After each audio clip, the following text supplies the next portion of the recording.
Good morning, everyone. Welcome to the webinar on our CE class on how not to conduct a board meeting. As you can see, I am wearing my mask and also my nearby sanitizer is with me. Okay, there it is. So this seminar is going to be COVID slanted, and we want everyone to remember to always wear your mask, wash your hands often, and sanitize in between.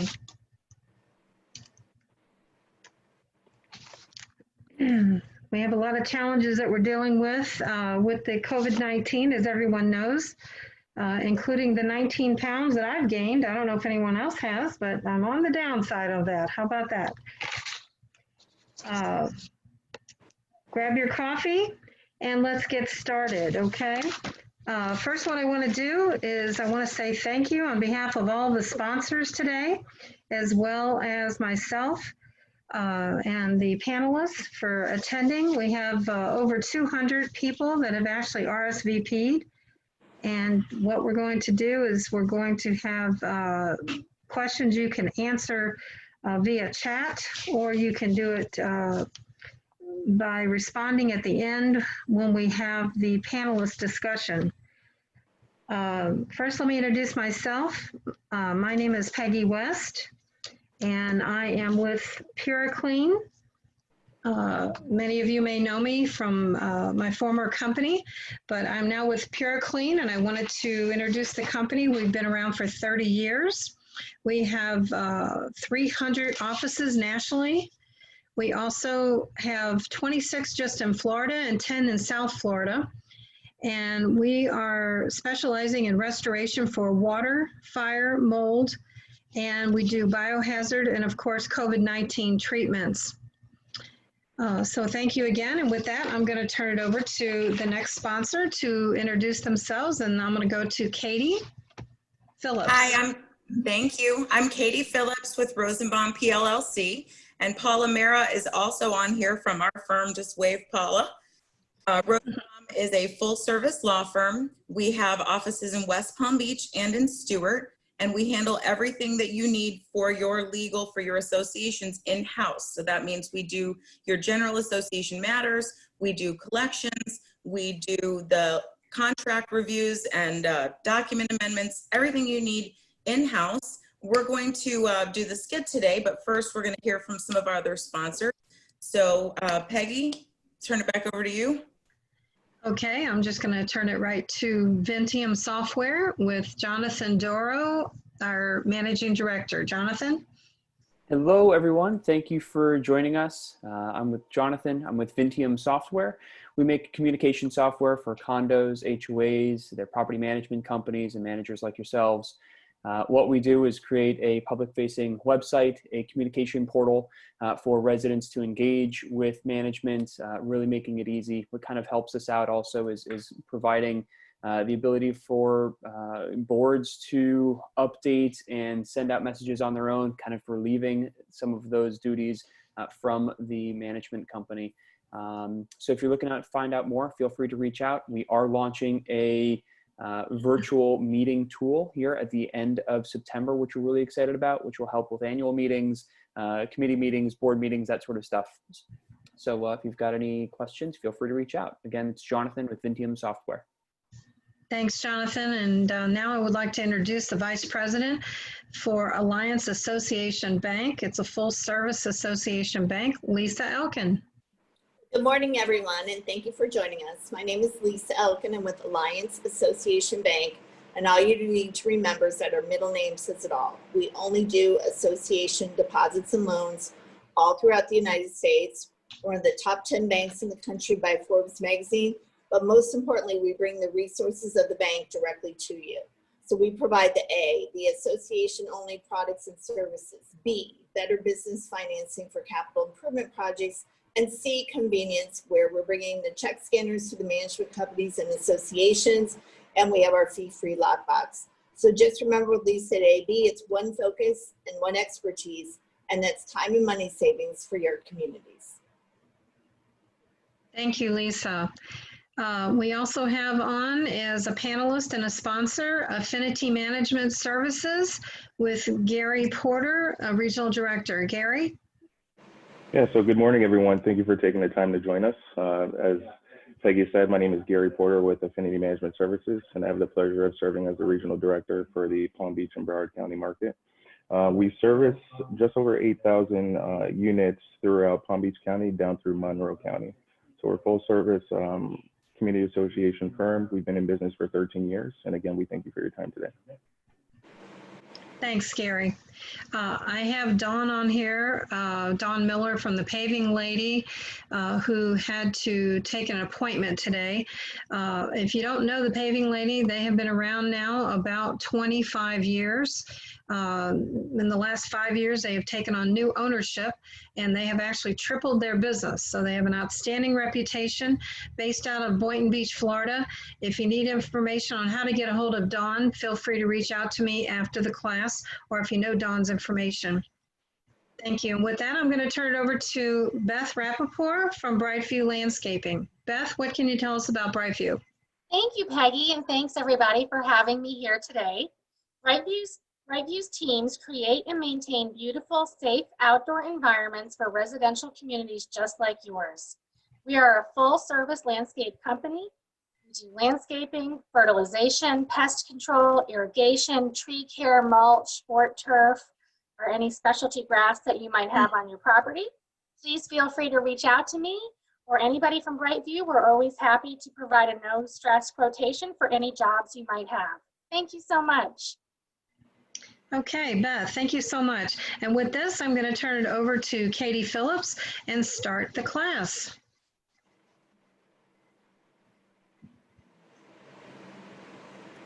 Okay, everybody, we're going to get started. I'm sorry, a little bit late. Forgot Matt. Actually, sorry. You forgot Matt Reedy. Oh, I wasn't going to say anything.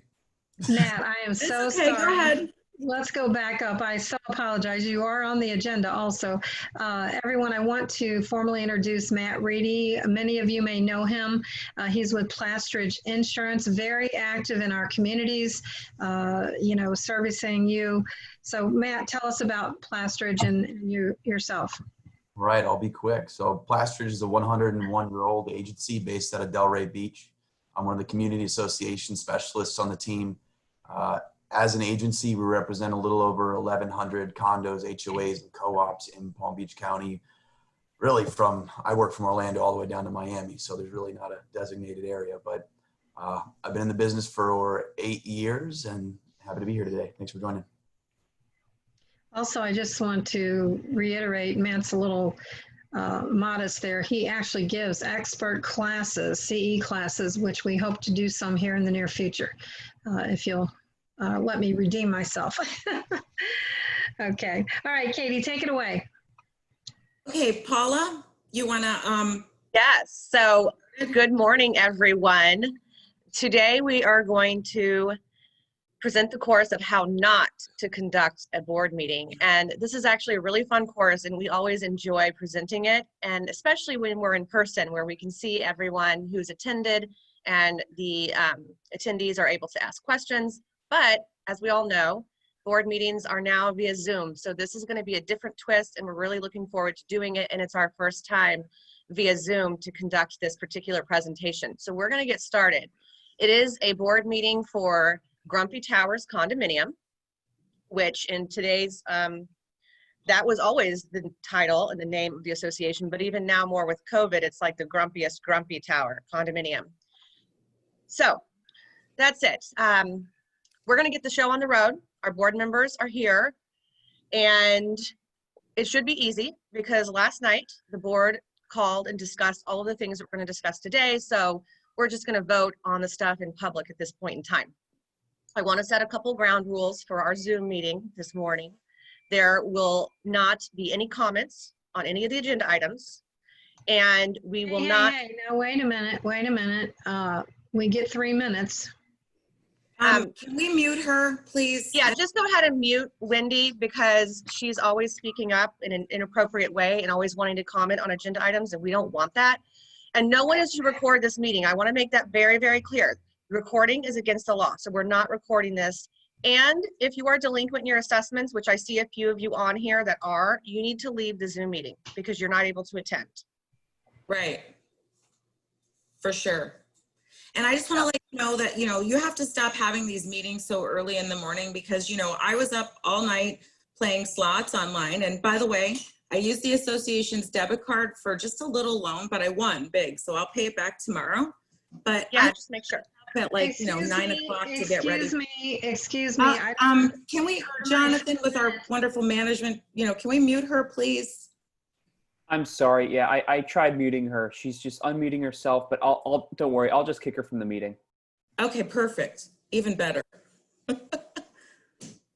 Anyway, I'm going to pay that back right away. But yeah, just get it paid back. It's no problem. And can we have these meetings in the afternoon because this is just, too early for me. Well, no, wait a minute. We can't have the meetings in the afternoon.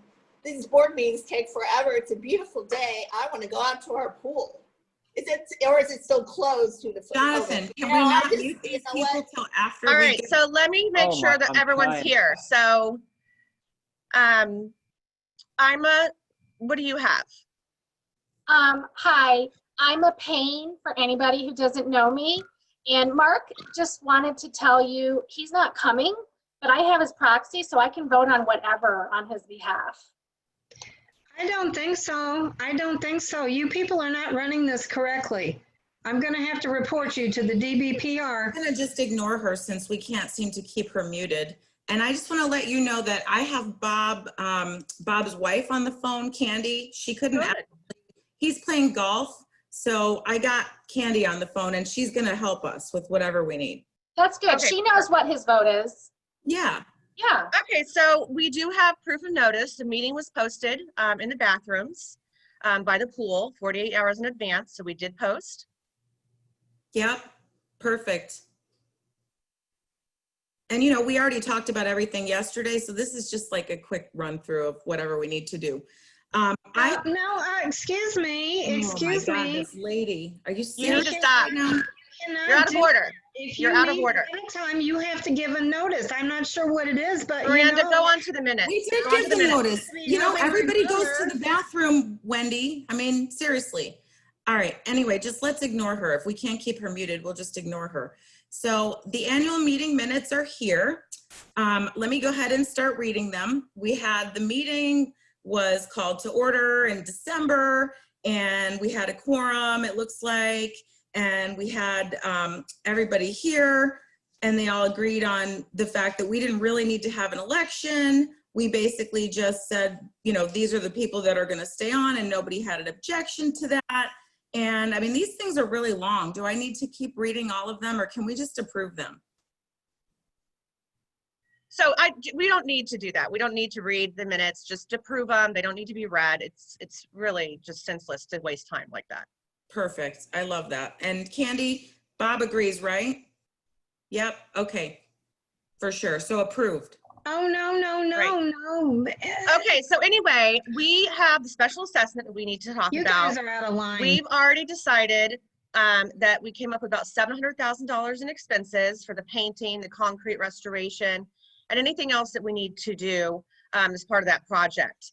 So let's just approve that. We decided last night to use Miranda's company. Her son's construction company. He does a really good job. He did my whole. Oh my Lord! And actually, if you don't even mind, I want to tell you, this kitchen is amazing. That is not the ability to just blend stuff right while we're on the phone. Right. Don't forget about the lobby and the social room. We got to add that in there. Oh yeah. Just add it right in. Sure. It's all good. That's only going to cost like $250,000 more. And you know what? Yeah. Yeah, just lump it in there. You're right, Miranda. It only costs that much more, so we're going to lump it in. No, actually, that makes us at a clean $1 million. So then the assessment will just be $5,000 a piece instead of like $4,400 and change. No way. No way. You have to have a community vote. You guys are so out of line. block this lady. I can't like deal Can with. you just consult with He Candy? seems to be Miranda. impervious to technology. I don't get it. Miranda, just Are you consult with okay Candy with for that yeah, note. hold on. Yeah. You think Bob's good with this? Yeah, absolutely. Oh, we can do your own. Well, we'll talk about that later because we're actually live right now. But of course, he can take care of your stuff. Why can't Bob call in? This Oh is my not God. right. Can you hear this woman? Okay, so we all have voted in Yeah, favor, she's right? We're good. all on board. She's We're all on totally board. good. $1 million, 5,000 per owner, and then just let's make it due in 30 days. Yeah. Sounds like a plan. I'm gonna be on the board next year, you guys, so Oh, watch. wait, I've got to take this call. Just a second.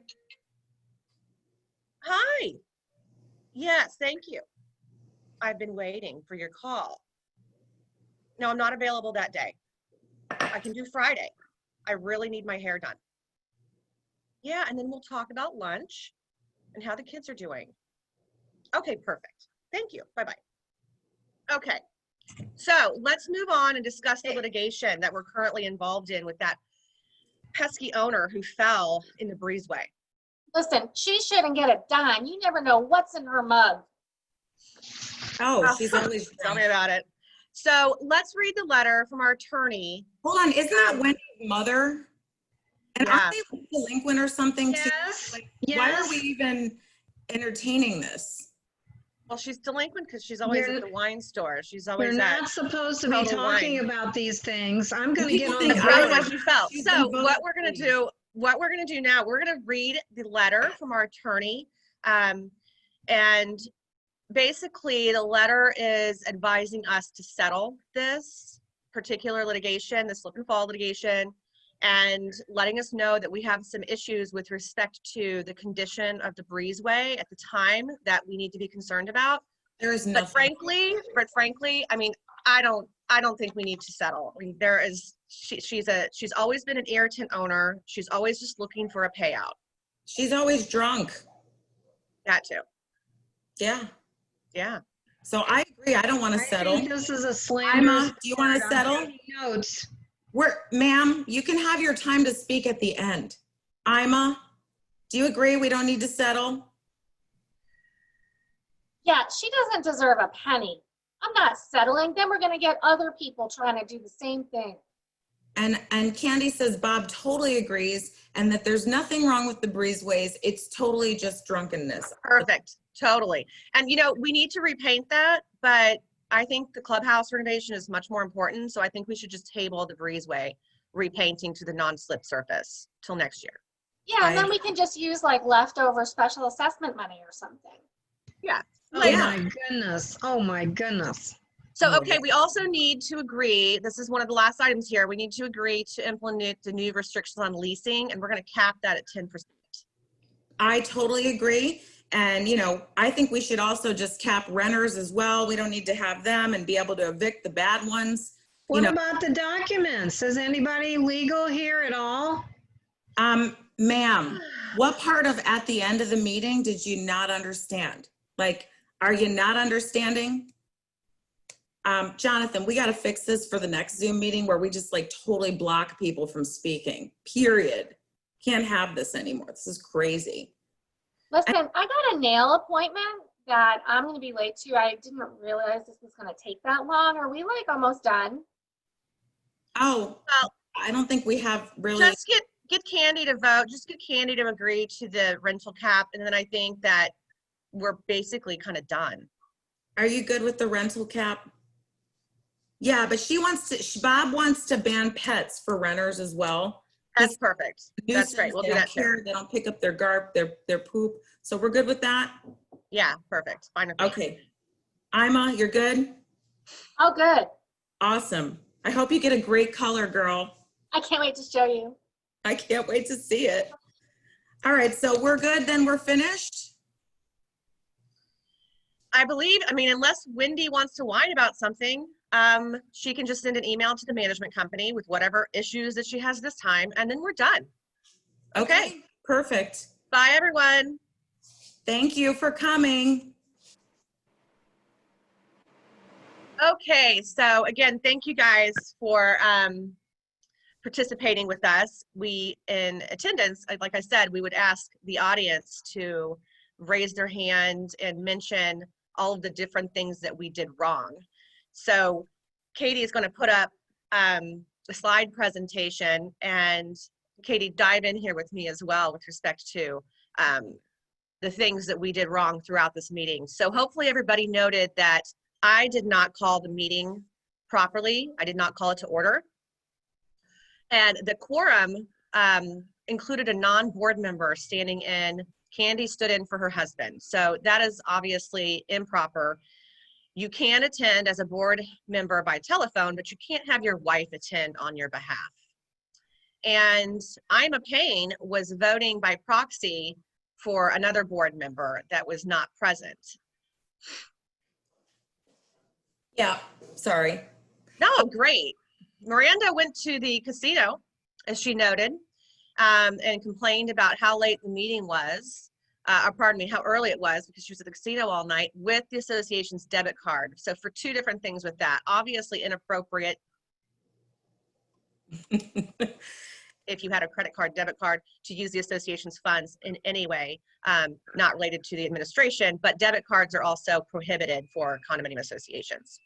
Yes. And, you know, obviously any use of funds is not going to be okay. Paying back people, it's just not okay.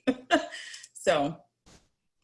Two other obvious points I hope everybody picked up on was that I made the announcement that no recording of the meeting was going to be permitted, which everyone understands that a recording, the association can adopt reasonable rules with respect to recording, but owners are permitted to record the meeting. Additionally, we all understand that just because an owner is delinquent, that doesn't mean they're not permitted to attend as an owner for the board meetings. Proper proof of notice could not be presented, and the meeting notice was placed in the bathroom, which was a location obviously that's not considered conspicuous. So that would not be a proper posting. I would hope, I mean, I've heard everything. We always say you can't make this stuff up, but I've never heard of a proper, you know, posting in the bathroom yet. But surely there's been other postings that were not in a conspicuous place. So you want to make sure that you post your notices conspicuously. The notice was improper as well because we were considering a special assessment, and special assessments require 14 days minimum notice to owners as opposed to 48 hours. The annual minutes of the meeting were approved, but two different things with that. We did not read the minutes, but otherwise it was an annual meeting minutes, which would be at an annual meeting of the members. They would not be approved at a board meeting. Special assessment was not approved with proper notice to the owners. For a condominium association, you're going to state the purpose of the assessment, you're going to provide the estimate and what the assessment is for. And that's going to be, again, a 14-day notice to the owners that the special assessment is being considered. A very important takeaway point: if you do not have the appropriate notice and it's not reflected in the minutes appropriately, if someone challenges that special assessment, the association could be, the special assessment could be called into question as improper. So that's a place you do not want to be. And if you're working with Lisa to obtain a loan for your special assessment, those are the types of things that Lisa would be looking for to confirm that the loan can be approved. So you want to make sure that if you are approving a large special assessment, that you participate and obtain your attorney to look at your assessment notice, that everything is proper. The amount was increased without additional notice. You notice that we went from 750 to $1 million. The reason for the additional work to the common areas contained no bids. And most importantly, one of the board members has a family member that will be completing the work. So you have a conflict of interest issue that you'd have to address through 617, which requires additional notices to the owners. It's not illegal to use an interested party to complete the work, but you'll want to make sure that you fulfill the conflict of interest requirements in order for that person to do the work.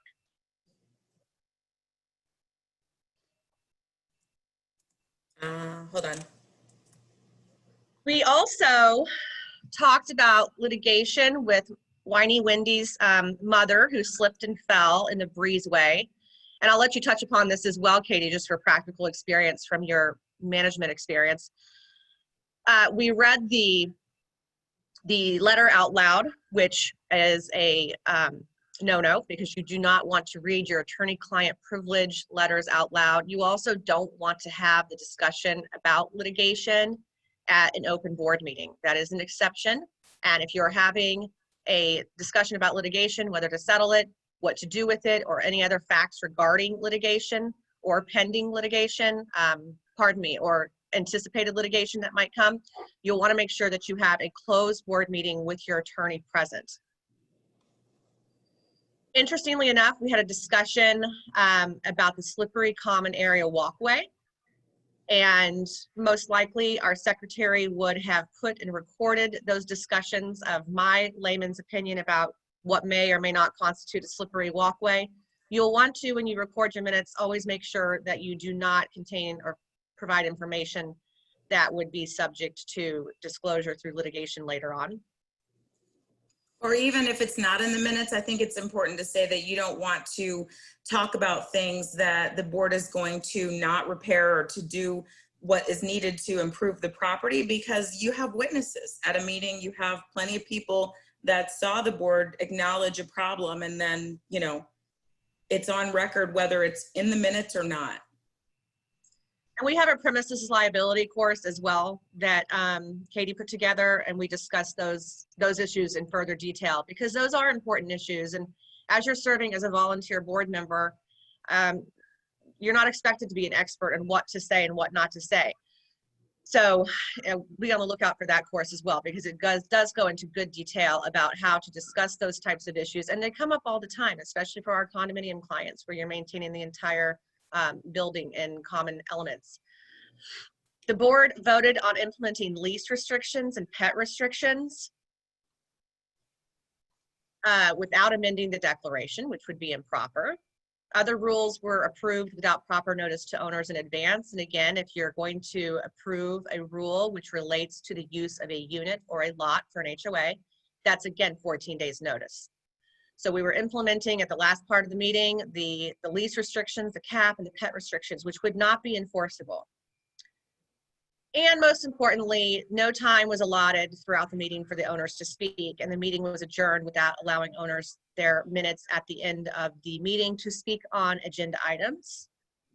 Keep in mind that we didn't make any proper motions as well, which in today's world, especially via Zoom, is when I believe the board should really narrow down on how they conduct their board meeting by proper motions, proper votes, very clear communication between each board member with a yay or a nay, just to assist the owners attending to be able to understand and at least appreciate that organized fashion of voting by motion, having an owner, or pardon me, a board member second that motion, and then recognizing each board member's vote on that particular agenda item. And Paula, we do have a couple questions that have come in about this. One of them, is it normal to have minutes of the board meeting posted for the owners? So your board meeting minutes would be prepared by your secretary or someone who has been assigned that particular role to prepare those minutes during the meeting, or at least make the notes and then prepare more formal minutes after the meeting.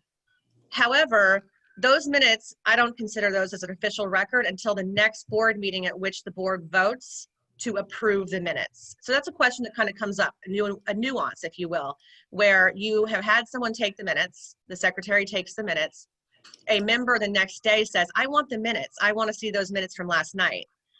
The answer should be those minutes are not approved, and those minutes will be available once the board approves them as official minutes of the meeting. Thank you. The next one is, a few of the board members want to eliminate the chat section on our Zoom meeting. Is that legal or not? The chat session on the Zoom meeting, on the sidebar, that's an interesting question. I think, again, it goes back to organization. I have seen a few meetings that I have attended in very controversial matters where you can see the chat bar and everyone's commenting as if they're on Facebook, which can be very distracting. I think it's probably appropriate because statute provides that members are allowed to speak on agenda items at whenever that's organized through the board. It can be after the motion is made and the vote hasn't been taken yet, or it can be, most boards at this point in time allow the members to speak at the end of the meeting. And because you can unmute, and there's a lot of different ways through Zoom that you can first identify that it's a member of the association that's participating and wanting to speak, and then second, letting them speak. So I believe if you meet that threshold of allowing someone to speak on an agenda item at the end of the meeting, then the chat bar can be disabled. Great, thank you. We also have, I heard someone say people who are delinquent in their payments cannot attend a board meeting. Is this true or just part of our skit? So that is part of our skit, and that would be improper for a couple different reasons. Again, when we do this live, we actually call out a couple people and disparage them, so to speak, with respect to their non-payment of assessments, which you want to avoid doing as well. A question I get often, and I'm going to divert, question I get often is, well, how do we talk about our delinquencies at an open board meeting? And we recommend that you do that by lot number. It's not that it's not proper to speak about the delinquencies, even on a per lot or per unit basis, but we recommend that you cite the lot number or the unit number as opposed to naming people in public. What was the follow-up to that question, Katie, that I kind of diverted from? No, we have several more, so I think you answered. Okay. The next one is our president insists on buying supplies and any item needed such as cameras, light bulbs, paint, etc., and getting reimbursed. Is this a conflict of interest? I don't believe so. I think that a formal board resolution, if you have some concerns or if the president is purchasing items that are not necessary, that's where the rub is going to come in, if you will. If you have a president that's purchasing items that are necessary, then a reimbursement, so long as your receipts are kept. It's not recommended to be done that way, because if there's any other question, I've seen missing receipts, I've seen questionable receipts, I've seen items purchased. Even in the last year, we had items purchased that the board member felt was necessary, that the board hadn't voted on, and wanted reimbursement for those. So it really does sometimes create some disputes that can be handled differently. Great, thank you. How do you shut down a board member who argues and drones on just to hear themselves talk? Again, goes back to organization. You'll want to, as a board, maintain an organized meeting, and that would be your chairperson is the person that would call to order the agenda items, open for discussion. And again, you have a motion, you have a second, and then you open that issue up for discussion. And really, you kind of go back to Robert's Rules of Order, which are a little bit difficult to get through, but there is a lot of information with respect to how you can organize your board meeting in a fashion that keeps it moving along, and that people understand, board members understand when it is their time to discuss an issue. Great, thank you. Is it allowed to discuss something that the attorney is involved with? For example, a violation letter sent by the attorney to an owner, or a unit owner's case that issue was sent to legal? At an open board meeting, it's threatened or pending litigation. That is the statutory requirement for it to have a closed board meeting. So it is proper to discuss those violations, even if the attorney is handling the violation. It really depends upon the facts, the specific facts that we're talking about. And oftentimes I recommend that if you have a question about whether it should be closed or open, consult your attorney, because something that you're discussing at this particular board meeting, it may not be litigation until 6 or 7 months from now. So I use the example of pavement that had a crack. They discussed that particular crack 6 months in advance, and again after the little boy fell and injured his head. So they were discussing that at an open board meeting. That may have been an issue where you could have anticipated a personal injury lawsuit about that. So those particular comments, again, non-expert opinions made it into the minutes of that particular open board meeting. So again, it's fact specific. If it's just a general violation because someone's not mowing their yard, I would say you can discuss that at an open board meeting. If you get to the extreme where it was a crack in the pavement and the little boy fell and injured his head, you shouldn't be discussing that particular issue, even though it's not litigation at that time, in an open board meeting. Thank you. Can you force a board meeting, even if it needs to be by Zoom? No meetings since March due to pandemic.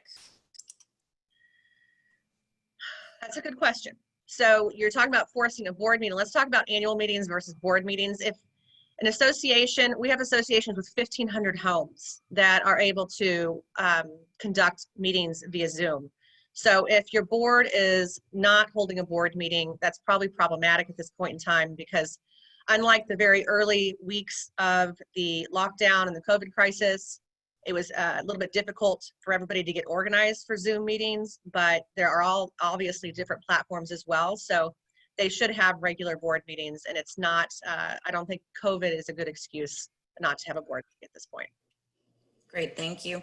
What would be the exact reason a board member abstains from voting, and should the reason for the abstention be recorded within the minutes? Abstentions, when I attend board meetings and I see individual board members try to abstain from voting because they're just angry and they don't like the issue, that would not be a proper abstention. A proper abstention would be if the board member has a conflict of interest in the matter, which is pretty rare, frankly, and that would be a proper abstention. And yes, you can record and ask for the reason of the abstention. Thank you. The board always approves the meeting minutes without reading those out loud to the membership. Should they read or not read to the membership before they are approved? Oftentimes the board will have the minutes printed, so they're looking at them. I recommend reading the minutes into those in attendance and then approving them. There's no specific statutory requirement that the minutes are read out loud, but it is that is the recommended method to do so. And again, it's just transparency and allowing your members to know what the minutes have been recorded as, but there's no statutory requirement for the board to do that, so long as each board member has a duty to review the minutes and approve those minutes. Thank you. Or disapprove. The board can also disapprove. A board member can say, I don't approve those minutes. Can you have members speak on agenda items prior to the meeting beginning so they feel their voice is heard before the vote? That's a great question, and it kind of goes back to the organization of the meeting. I would have to say most of our clients, and Katie, you can reflect upon this as well, carry out the association business, moving through the agenda items, making the motion, discussing those for the board, and then voting upon those, and then leaving the right to speak to the members at the end of the meeting. It really just depends on the nature of how the board wants to conduct their meeting. I usually recommend, if you have a strong chairperson and you have very organized meetings, that the board have the motion, second the motion, the board discusses it, and then have the platform for the owners to add any information or comment during that time. But sometimes that does result, depending upon the issue, in very long board meetings, and I understand that. But it also, again, I think incorporates the spirit of having your voice heard. So that is my recommendation usually. And I do believe it can be done when you have, again, a strong chairperson or a strong manager that keeps it a very organized platform. I know, again, this is Zoom, so this doesn't apply, but when we go back to having live board meetings and annual members meetings, I also organize or suggest that the actual room is organized in a manner that leads to better control, which is people don't just get to stand up and speak from their chair, but they may have a platform or podium they go to speak. Great, thank you. And I think that also leads into our next question was, are you allowed to speak 3 minutes per agenda item, which I do believe is a board member decision of how they want to run the meeting. The next question, Florida 720 states members are allowed to speak on agenda items, but 720 does not even require an HOA to publish an agenda. So along with chat, what can we do? So every board meeting, whether you're HOA or condo, you do need to publish. You don't have to post the agenda, but you need to have an agenda. And it should be, frankly, it should be posted with respect to the notice. Great, thank you. Do pet restrictions have to be included in the condo documents? Yes, I'm going to answer that in a yes, because your rules and regulations are proper so long as you have the authority in your declaration to make a rule or regulation regarding that particular item or matter or use of a unit or use of a lot. So if you don't have pet restriction or the ability to promulgate rules and regulations regarding pets, then it should be an amendment to your declaration.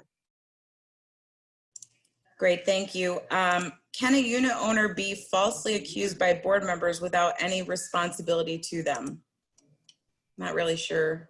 Well, I think this question comes up. It's really interesting. I think, again, Katie and some other panelists can probably agree. I have never seen so much controversy with associations. I didn't really introduce myself at the beginning of this, but I've been practicing for 17 years, condo, HOA, country club law. And during this COVID crisis, my colleague Steve Brayton and I have commented several times that we've never seen anything like it. The distinction between board members and groups of members versus other groups of members in the community are so extreme that we're sending out a couple cease and desist letters pretty frequently because Facebook, other social media platforms, individuals are becoming quite vicious and disparaging other people. The slander and libel law for community associations, we're not even going to touch upon because that's a whole different animal. But back to kind of the question, board members have and can seek to control a member's behavior if it has become so extreme that it's disrupting the administration of the association. Great. And with that, great segue into, can we mute board members and what conditions would allow that? So assuming we have a Zoom board meeting. So let me just touch upon that last item with the cease and desist letters for behaviors or activities that could be deemed defamatory against a member.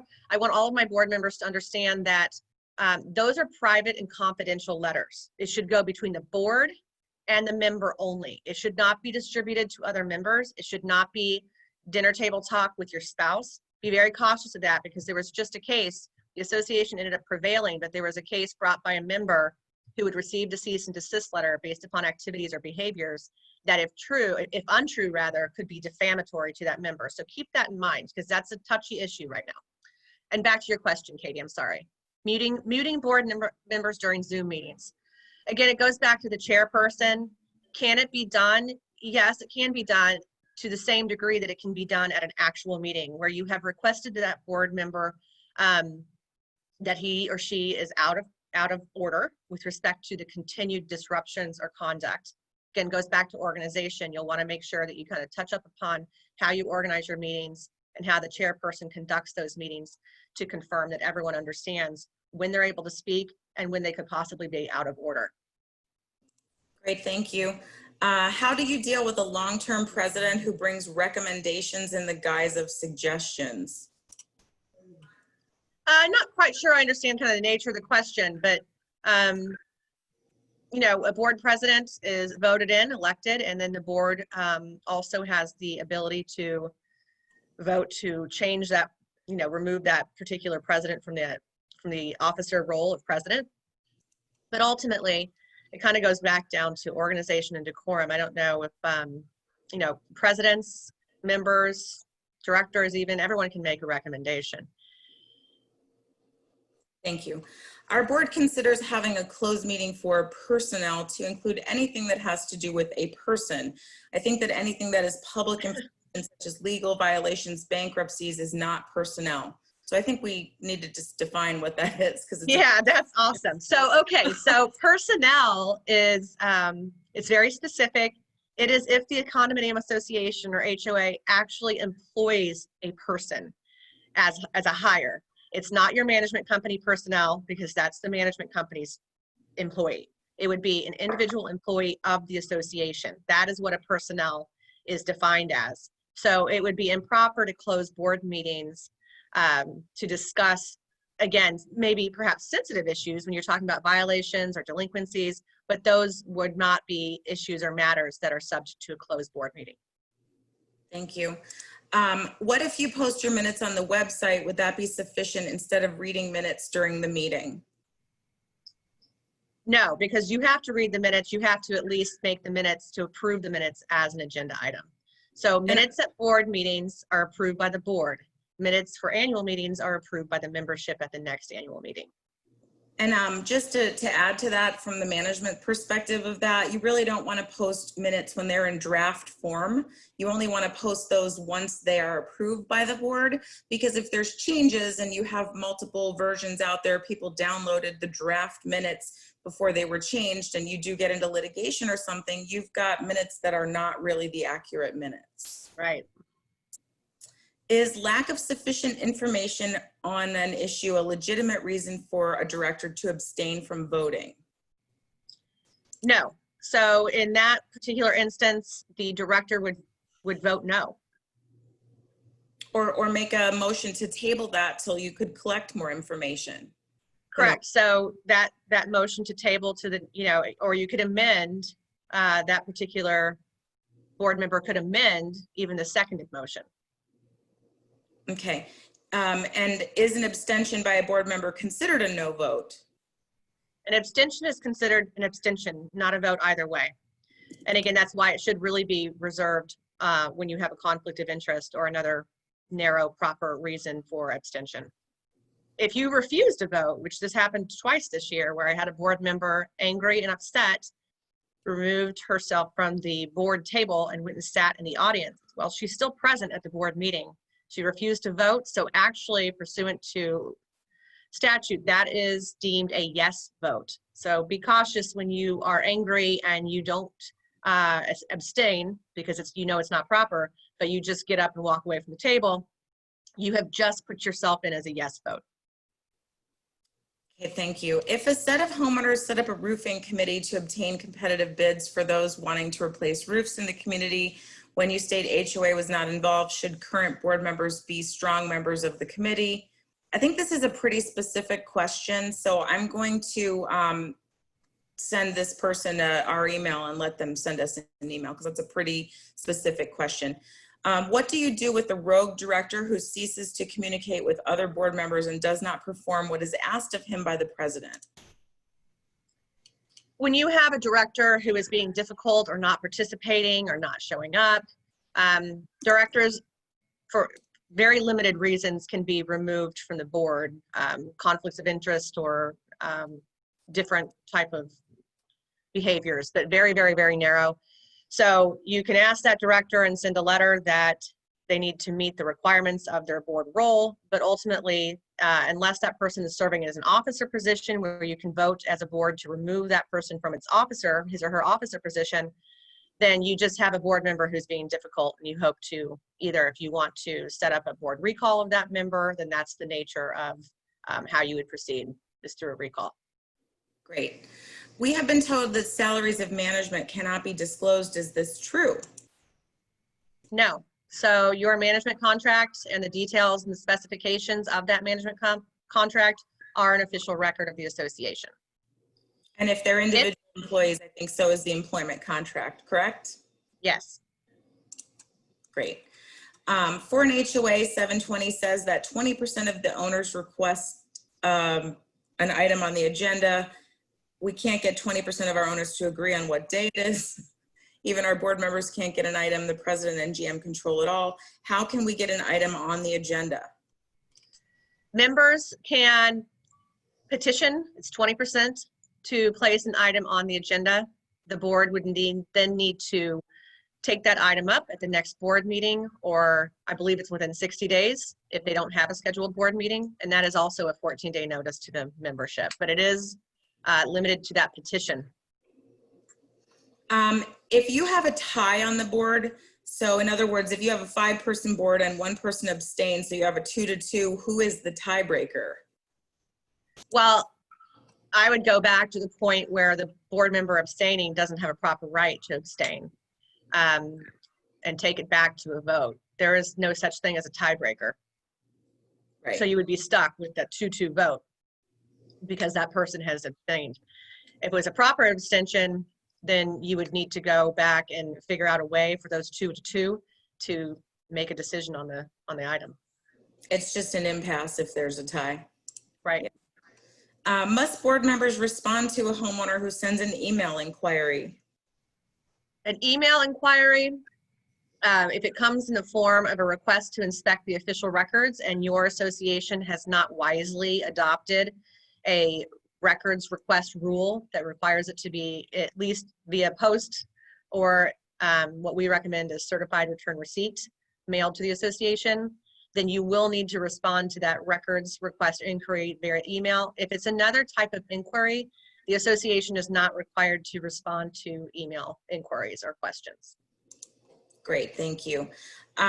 If as a rule the membership can speak to an item, but in a particular case the board was about to vote and not give the membership an opportunity to speak on the topic, is it appropriate for the member to call out point of order to remind the board to offer an opportunity for membership to make comments on the subject matter?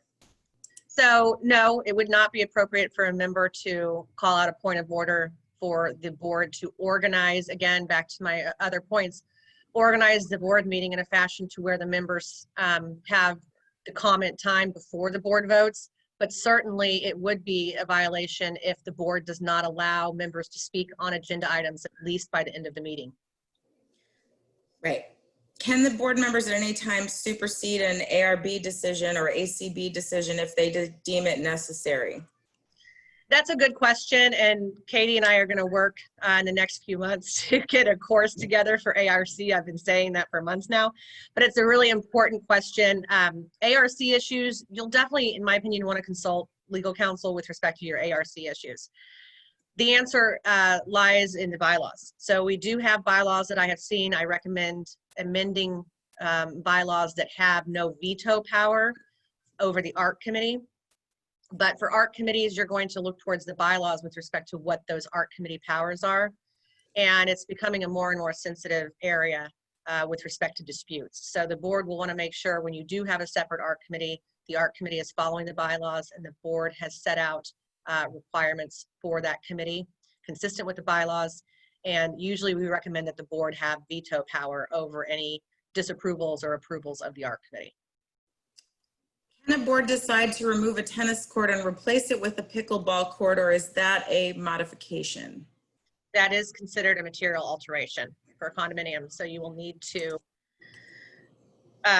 obtain the proper vote in accordance with your declaration. And if your vote requirement is not in your declaration statute, then defaults to 75% vote of the owners. And if it's an HOA? If it's an HOA, it really depends, because you don't want to take your one tennis court. There is an argument that you are, the board has made a decision which disrupts or has destroyed the purpose of the community. It's a much higher threshold, so it's more likely that you would not need to have a membership vote, but you want to be very cautious about that. Right. If a board member repeatedly abstains from voting on motions, can legal send this board member a letter advising them that they are not meeting their fiduciary responsibility? Yes, the association can have legal counsel gently remind the member of the board what his and her duties are to vote and what a proper abstention looks like. So that would be something that would be helpful. During your mock meeting, the board said they met the night before the meeting to discuss everything, and this was just the public vote. Is that okay? No, but does it happen a lot? I think so. So it's a frequent question we get when we again have these live, that I always have a board member that says, well, you know, it's such a lengthy board meeting where we're limited to discussing all of our ideas and our thoughts on an issue. We're still voting properly at the board meeting, so why does that matter? Whenever you have a majority of the board meeting to discuss items of association business, then you are having an improper board meeting. So you'll want to reserve all of your discussions and your suggested votes or anticipated votes for your board meeting. Right. Quickly again, back to material alterations in an HOA. Would changing the color of the exterior of townhomes be considered a material alteration? So keep in mind 718 is specific. Condominiums are specific to material alterations. HOAs do not have that hurdle to get over. So if your board has voted to paint your townhomes a certain color and 45% of the membership hate it, 30% don't care, and whatever else, then that is a board vote for material alteration. You'll always want to double check to see if there's something hiding in your declaration or your bylaws with respect to that, but I've only seen that literally a few times. Yep. What if you are organized to have comments at the end of the meeting, yet the board has passed an item that the homeowners really don't want, then what? Again, it goes back to how there is no specific statutory requirement that the membership speak prior to the board vote on an agenda item. The requirement is that each member is allowed to speak on the agenda item. And again, most of my clients that I'm aware of usually have those speaking times at the end of the meeting after the board has voted upon the particular agenda item. Anyway, again, but if you're a board and you have a controversial issue, my recommendation to clients when they call and ask me that question is, you know, organize, have a strong chairperson to where your agenda items can be discussed prior to the board voting upon them, even if the board doesn't care what the members have to say about it. Thank you. Is the president allowed to remove a member of the board? No. Removal of board members is limited to recall unless the board member has done something that would be nefarious by stealing funds or something like that. So that's a very limited situation. If that ever occurs, you'll want to consult your attorney before you go and accuse somebody of that. But ultimately, board members can only be removed by recall petition. Thank you. Do you have to have an ARC committee, which is architectural review, or can the board vote on that? If you are a homeowners association, this is where the ARC committee has become really important. If you are have the right to approve and disapprove certain modifications, improvements to a lot or a home, then you most likely will need an ARC committee. Sometimes your ARC committee is one and the same as the board. You also want to make sure that you have very specific architectural guidelines before you start telling someone they can't do something. Right. Can a board member solicit a football pool in the clubhouse, no less, than tell another homeowner they could not? Solicit a football pool. Are you talking about like using the clubhouse for a specific party or purpose or meeting with their friends? I guess, and not allowing the residents to do the same. So no, that would be improper. If you have the use and private use of a clubhouse, then that would be, every member would share in that right equally. It's not specific to board members, or board members rather don't have a higher privilege than other members to use the clubhouse. Right. We're getting a lot of questions too about modifications. So if you have like specific questions, please feel free to email us. I am going to send the certificates out. I'm going to take one or two more questions and then we need to move into our panel.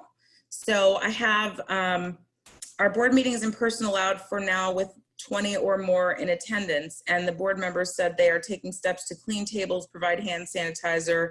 The place is not big enough to have proper social distance requirements of 6 feet apart. Can we report them, and where do we report them? That's a tough question because depending on what county you are located in, I believe Palm Beach County just moved on to the 50, but it does require, and I'm going to use that word, require social distancing, which is 6 feet. However, the CDC guidelines and the orders for each of the county references the CDC guidelines, which says recommend social distancing. So if you do have a board who has board meetings and you don't believe they're social distancing, there's really not an entity or a department or division that you can report them to.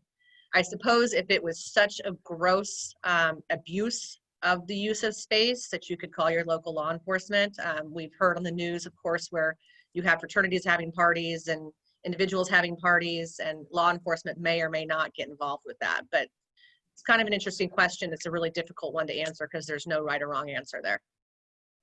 Right. And the last one, what if board members can never come to any agreement? Individuals have a grudge against board members and there is continuous personal comments about board members. Extension in the board. Is there a provision in the statute to have the entire board removed? No, well, there is actually. And again, it's by a petition of recall. So a recall petition, which is a majority of your membership signing to recall. Recall petitions are very specific process. So if you do have a committee of members that want to undertake a recall effort, then my recommendation is to consult an attorney, because it's very specific on how those petitions need to be made, signed, etc. Awesome. I know that you guys have some more questions coming in, but we need to go ahead and move on into our panel discussion, which is conducting business at your association in our current world. So I'm going to skip Paula because you've been hearing her talk for a little bit. Thank you. A little bit of a break. And I'm going to introduce, I think Peggy already had introduced Gary Porter with Affinity. Gary, we have a couple questions for you on property management. Does the manager management company generally run the meetings?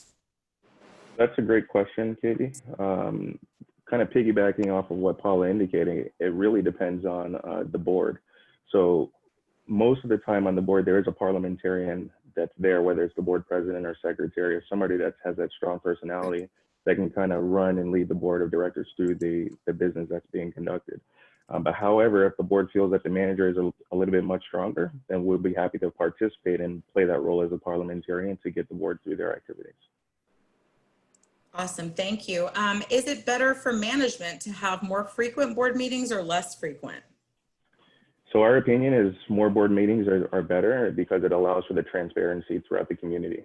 One of the things that we see is that when there are more board meetings or more kind of town hall meetings to discuss things that are going on within the association to provide that transparency, we really find that we have the opportunity to really focus on the community, which is a part that sometimes we miss.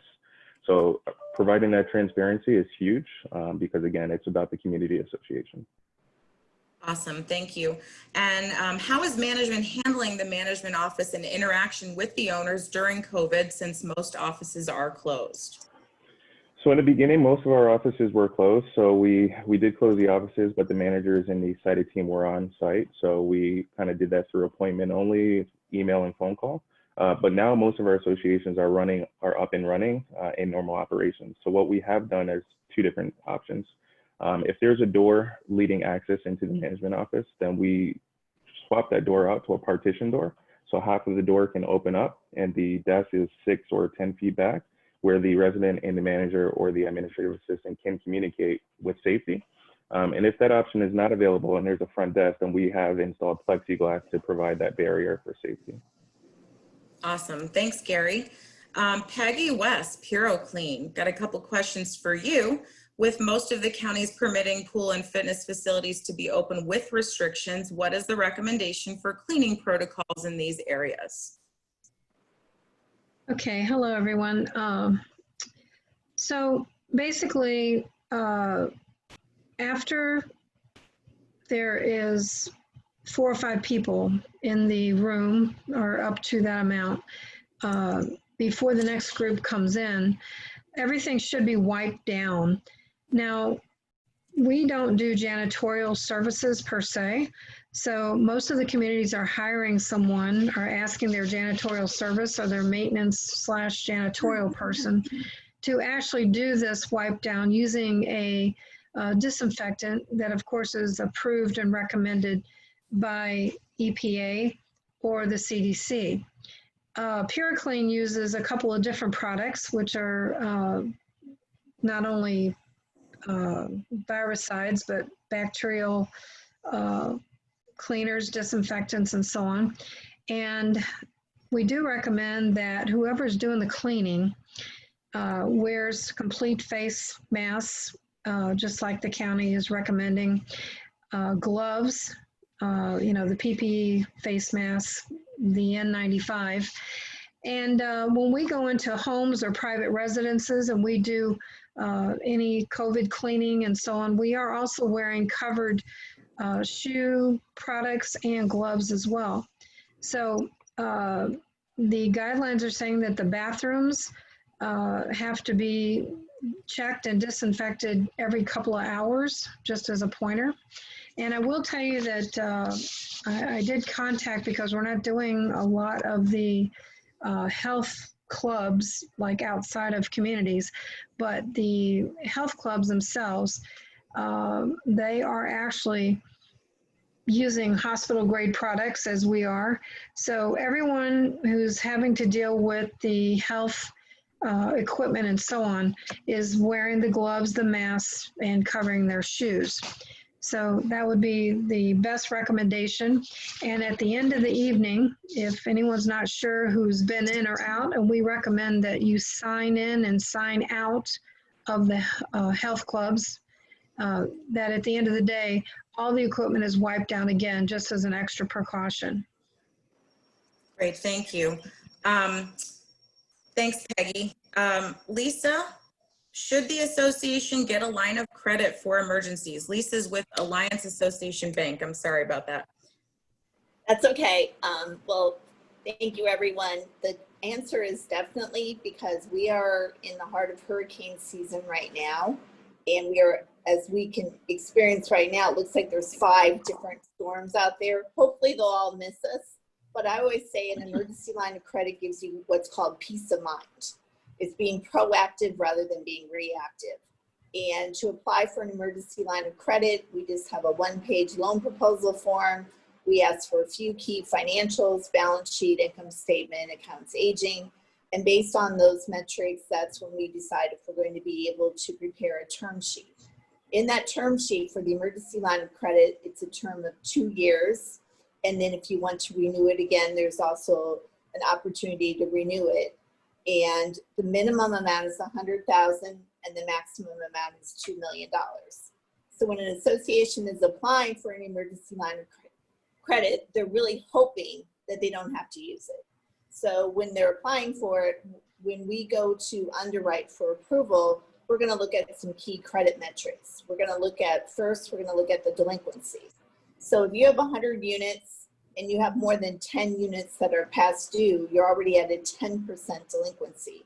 Most banks have a threshold of 10% delinquencies. However, we also, when we look at the accounts aging and we see maybe some late fees and other extraneous fees, those are not truly late and those really do not factor into delinquency.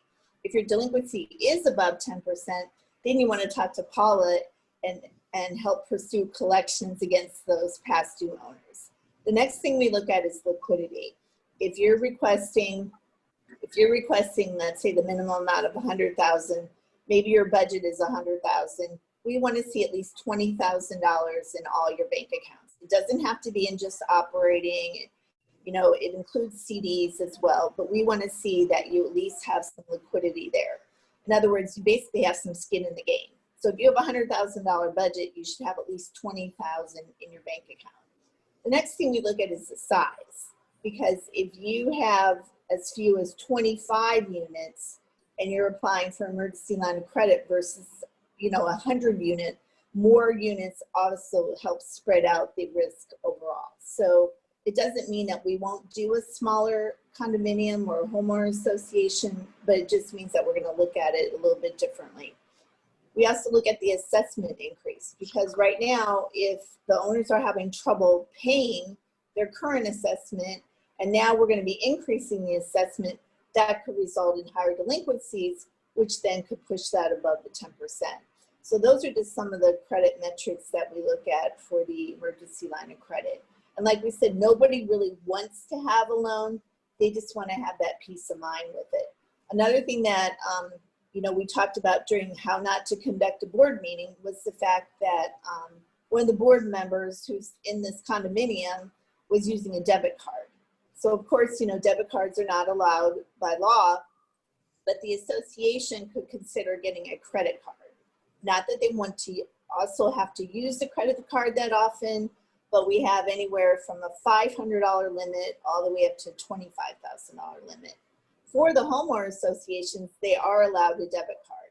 And I know there's a lot of controversy about using a debit card. However, you can open up a separate bank account, basically call it a petty cash account, and have that debit card tied to that account rather than to your primary operating account. So really it's important to be financially prepared for hurricane season. You know, consider proactively applying for an emergency line of credit. If you're a homeowner association, getting that debit card in place. And if you're a condo association, getting a credit card.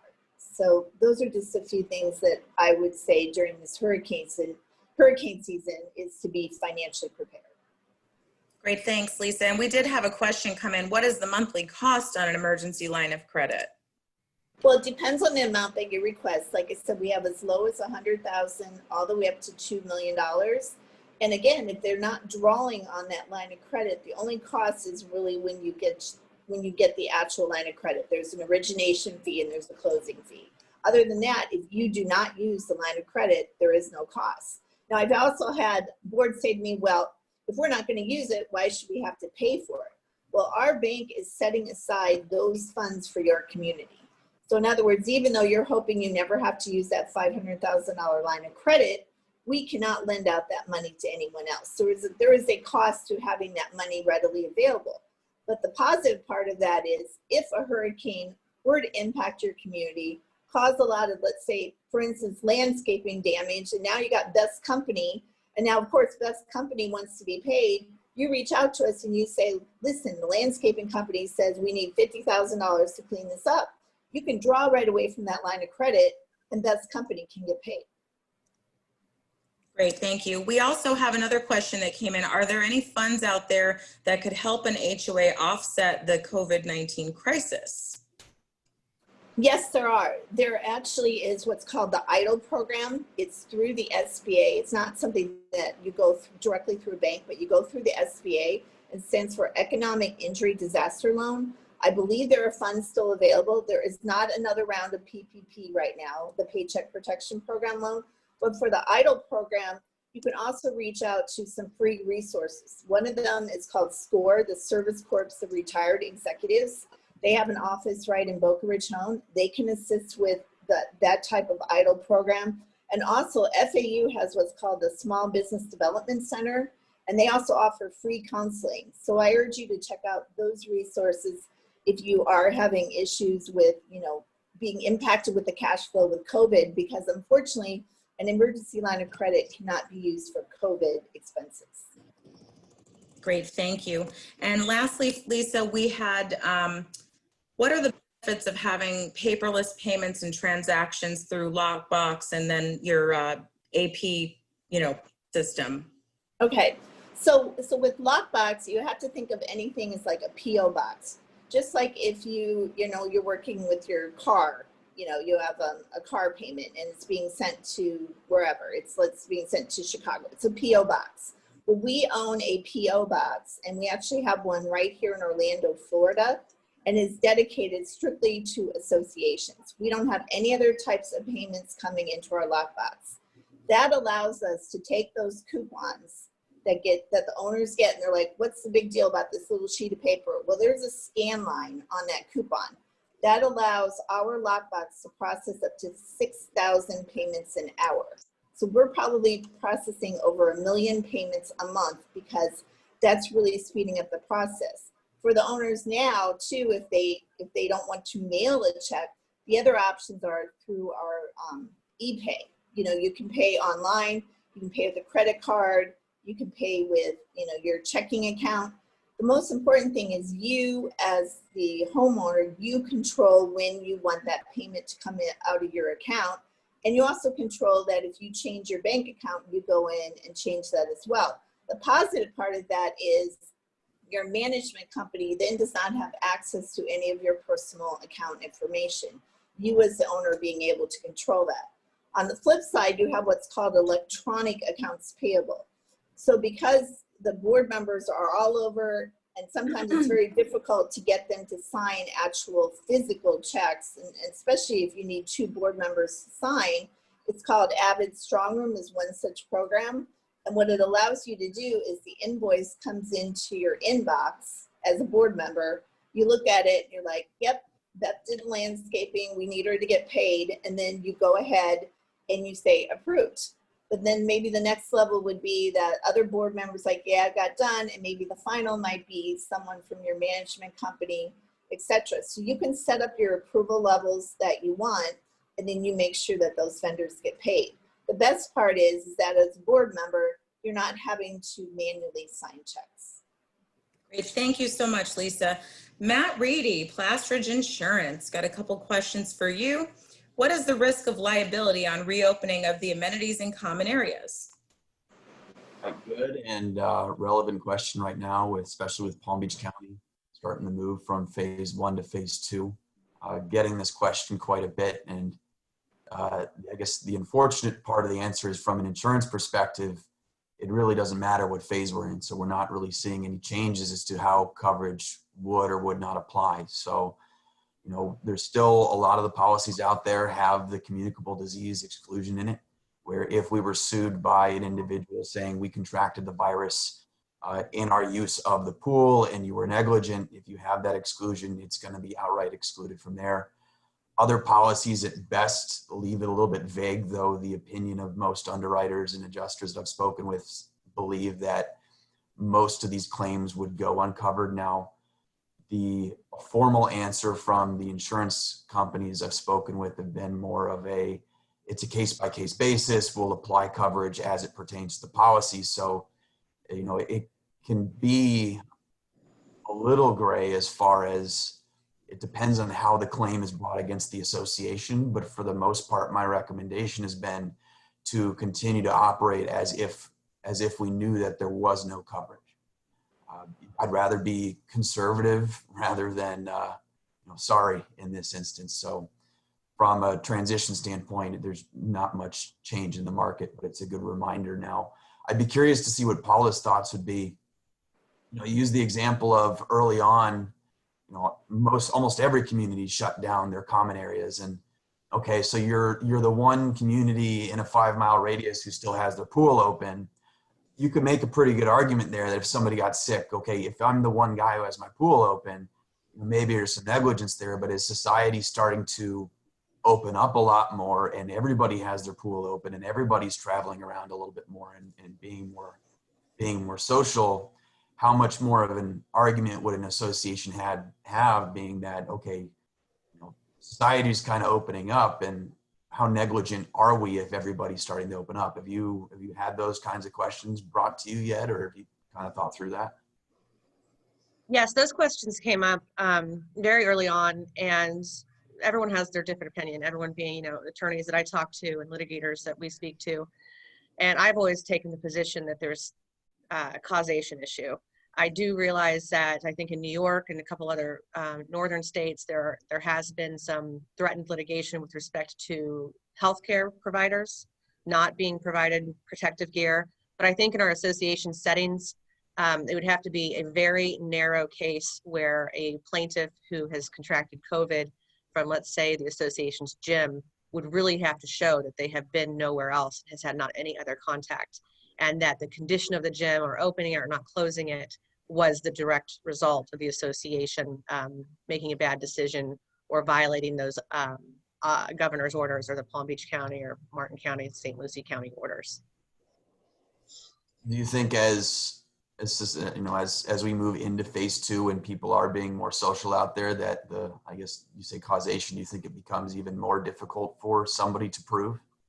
I think as people move around, and again, I would have to just say it's a very narrow circumstance where I think that you could get in front of a jury and the jury would not have any question that the association failed to maintain the social distancing, failed to clean as required by the order.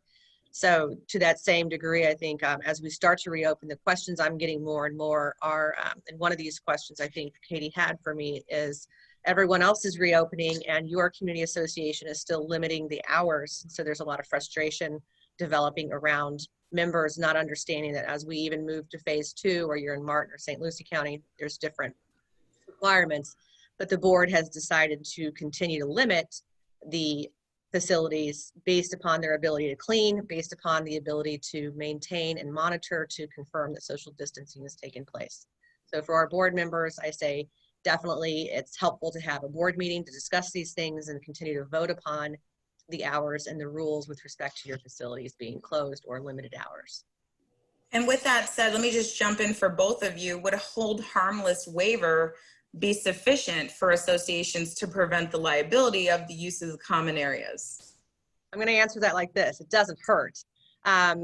And basically it's a risk assumption agreement. That's what I like to call them, because the person is basically recognizing they're taking on a risk that the association has very limited control over. So the cleaning, the swiping, the wiping, it can be no one can determine that that's 100% effective to prevent the spread of COVID. So it is a risk assumption agreement. And like we've been advising our clients for months now, it doesn't hurt to have one. It helps, but I've still seen plenty of claims, not necessarily pertaining to Corona, but plenty of claims where somebody signs a waiver and if it's not always a deterrent.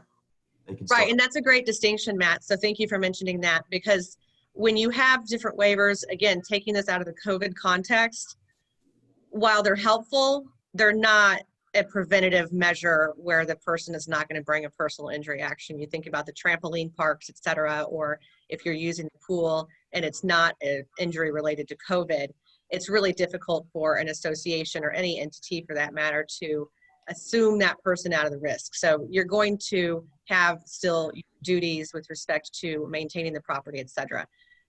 You can't sign your way out of negligence in that context. Right. The example I've used is, you can't have the waiver and then just not clean the bathrooms because that's a requirement. Right. At that point, you have a pretty good argument for negligence. Right. Right. Perfect. And just quickly, Matt, is there any kind of trend on current insurance renewals for associations due to COVID, or just, in general, what's going on in the insurance world? Yeah, the tie into COVID is interesting, but I guess on a general note, rates have been increasing since really the beginning of 2019, and a lot of that stemmed from all the catastrophic events we've seen in the country, and that's not just hurricanes, but look at the wildfires that we've got out of California right now, and the wildfires have been there the last 2-3 years. You've got tornadoes, all kinds of claims that have happened throughout the country. And maybe it's not a Florida carrier that's paid out on it, but at a certain extent, they're all buying their reinsurance from, the same sources. And so the reinsurance is what's been driving the rate increases that we've seen. And Florida's certainly getting hit a little bit harder than average throughout the country, but nationally, we're still seeing 10 to 15% increases normal. Florida, specifically South Florida, you're looking at, at this point, if I'm getting a 20% increase on my property wind, I'm considering that a pretty good renewal at this point, unfortunately. And, it's important when you look at the numbers, if you have that long-term trend of where the premiums have been. I have clients that have taken 25% increases, but they're still far below what they were at where the market was at its peak before we started seeing the double-digit decreases on a 5-7 year span. So that nobody likes the increases, but the perspective helps a little bit, where we were at absolute lows in the market where we hadn't seen it before. Buildings with frame roofs, wooden roofs were, at ridiculous rates that I had only seen in Central Florida when you look at what the rate it was in the policy. Now, the tie into COVID is, and this is, just a little bit more theory to it, where nationally you've seen a couple of states try to pass legislation that would retroactively require insurance companies to pay out for the business interruption. Now, this isn't a big issue for associations because we don't have the business income, but all the restaurants that have been shut down and all the businesses that have been unable to operate, if it had been a hurricane, they would have been able to file a claim on their policy and get the business interruption expense to be able to carry on their business. Well, coronavirus, pandemic, whatever we want to call it, wasn't included in the policy. So these states are trying to retroactively require insurance companies to pay out. And what I have seen this do is it's created some hesitancy from the investors that we would want to see in the market, because rates are going up, and the way to keep, to stop the bleeding here is to get more capital into the market to try to stabilize what the rates are doing. And if investors are tentative to get involved in the market because they don't want to be retroactively required to pay out for these business income claims, that's a real deterrent from getting the competition in the market we want to see. Now, the argument against that is there's some serious constitutionality, I guess, issues with that, and requiring somebody to pay out on a contract where it was specifically excluded that it was not there. So those are the hurdles they're running into, and I think it could be pretty severe. And the argument is, we want to see those people get paid, but I guess, are we cutting off our nose to spite our face in that? And there's not really a great answer there because everybody's hurting at this time. So, but that is an interesting Corona tie-in and that I've read about and how it's affected the market in whole. And we just had a question come in. I was told since our policy renewed on July 1st during hurricane season, we can't cancel and go to a different company. Is that true?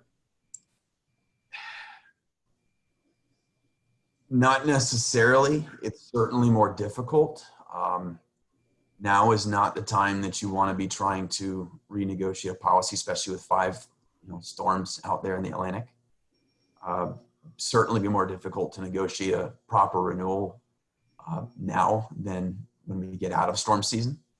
A lot of companies do have minimum earned premium endorsements in there. So once you hit 1 day in cat season, which is June 1st through November, once you hit 1 day in it, a lot of the policies automatically guarantee 70 to 80% of that premium.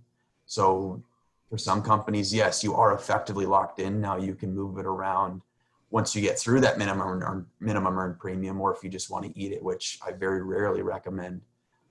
There are other companies though that don't have that. I guess I'd be interested in seeing what the goal was in trying to move that date. Is there just another company out there that's really, really cheap? And is there a reason that the premium's really cheap, or are you just trying to get your effective dates aligned? And I guess there's more questions I would have on an individual basis. Great, thanks, Matt. Jonathan Doro, Vinteum Software, questions for you. What are the benefits of having association software in place for an association in terms of communication with owners, operations? Thank you, Katie.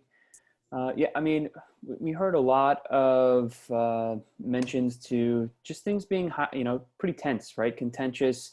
Some of the questions that were coming in included keywords just like rogue, arguments, toxic, recalls, right? And I think a lot of people are spending some more time in their community. They're spending more time in their homes. They're not just resting their heads anymore in between all of their daily activities, and they're starting to notice things, notice their neighbors quirks, and starting to go a little stir crazy, right? But that doesn't mean just because we're physically distanced doesn't mean that we have to be like socially cut off, right? So I think that we need to allow residents for a channel to connect with their community, right? A portal for them to easily access documents, connect through a social network. Management has kind of shifted, some of the communication strategies. In the beginning of the year, we were getting a ton of requests for SMS as well as voice automated messages. Times are changing really quickly. There's always something new that's going on as cases continue to increase or change. And it's really important that management have the tools necessary to connect with residents. Also, Matt mentions amenities. As amenities are starting to open up, it's also really important to be able to track those reservations. And with Vinteum, we have a touchless way to do that, right? You could pull up your iPhone, say, hey, I want to reserve the gym or the tennis court. Go ahead and do that. We also do have the option of, including a hold harmless waiver. Again, now people don't have to walk over to the front desk or the front office, chat with the manager face-to-face, sign a pen and paper. All of these things, which historically wouldn't have been a huge inconvenience, now are also, potentially, health threatening. So definitely important to provide communities with a bunch of different options there as far as communication. So, having that initial website, having that portal, having these channels easily accessible, whether that's through the web, iPhone, Android, that sort of thing. I think that's what we've learned here is, we need to allow people to connect on a channel that they feel comfortable with. So. Awesome, thank you. And then we have, are you finding that electronic voting is becoming more popular as a result of the pandemic? Yes, in short, but surprisingly not as much as we would have thought, right? So there's been some uptick in like Google search traffic. We've been tracking that, and it has gone up in the past couple months, but not quite as much as we thought it was going to. Ultimately, we at the beginning of this meeting, though, we did take a quick poll, and scrolling through, it seems like 70% of the communities are holding virtual conference meetings, through Zoom, through Google Hangouts or something along those lines. And that's partly why Vinteum is actually partnering with Zoom, and we're going to be launching a annual meeting, board meeting, committee meeting type of tool. We'll have our meeting minutes in there. We'll be able to put things to vote right here within the system using, leveraging the power of Zoom and its superior connectivity tools with the angle of a community association software company. So, I do think that electronic voting is only going to become more and more popular. I think that there's still a lot of question marks in the air about how it works, what sort of benefits there are. I think that people are slowly coming around, but overall it just hasn't been as explosive as we would have thought it would be. Great, thank you. You also have a question on there about what types of services you offer. If you want to answer that individually, that would be great. And we're going to go ahead and just circle back around. We have a couple questions for Paula, and then I know we're over time, so I don't want to keep anybody. But we did have a couple good questions here for Paula about the virus and where we are right now. If an employee has someone on property that is sick, so in other words, a maintenance man, an admin or something, can they require them to get tested before they authorize them to come back to work? Yes, so the answer is yes to that. There have been recent updates and guidelines issued that allow for an employer to require that employee to test. Just keep in mind that some of the tests that are more of the immediate tests, you want to make sure you hit a couple, check the boxes a couple times on some certain items. You want to maintain confidentiality. You want to maintain proper records with respect to whether or not somebody has tested positive. But the answer is yes, you can require an employee to test for COVID. If that person does not want to test, consult your attorney, because these types of employment issues can have little landmines stuck within those just basic answers. Yes, you can require testing, but again, you want to check the boxes on a couple things if you do implement that. Great, thank you, Paula. And then we also had just a couple questions about annual meetings. So, we're still in limited, members available, and people still have to be socially distanced. So more and more people are having their annual meetings via Zoom or other digital outlets. How can they handle that specifically in an HOA if they have proxy voting? So I'm going to let you touch upon this as well, Katie, because I know you've sat through hours of these annual meetings where both for Condo, when you're voting by secret ballot, and for the proxies for the HOAs. And generally what we have been doing is if they're via Zoom, you may have a location where your board or a limited number of people are able to attend your annual meeting in person at this point in time. We've had those questions come up just recently in the last few weeks. But the manner in which you're going to collect those limited proxies, count the proxies, and maintain those proxies needs to have a very organized process. You'll need to look at your bylaws if you're an HOA for any type of nuances in that. And you'll also need to make sure that you're able to identify on Zoom the people in attendance for those annual meetings.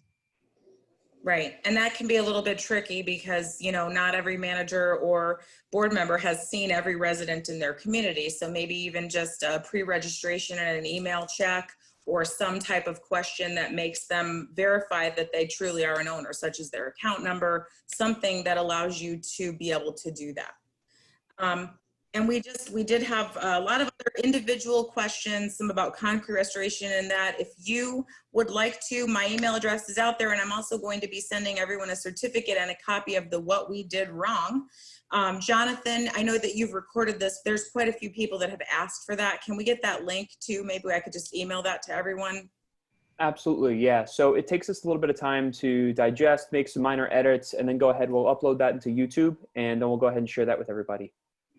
Awesome. And thank you everybody for coming. We really appreciated you joining us this morning.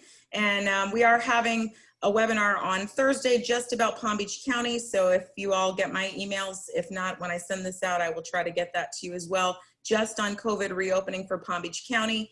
And we continue to have these regular webinars. We're going to be working with these great sponsors today to continue to bring you more information. So thanks for joining us. Thank you. Thank you, everyone. Bye. Bye. Wear your mask. Thanks, Peggy.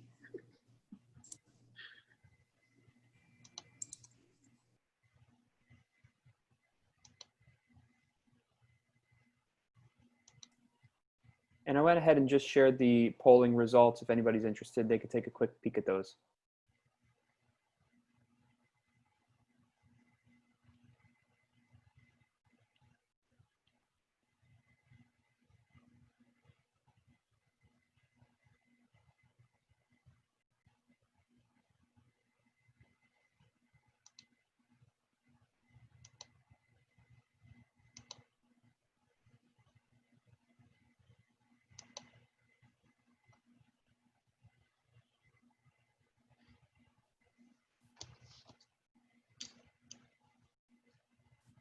All right, everybody, I'm going to go ahead and end the meeting. If you've got any other questions, feel free to reach out.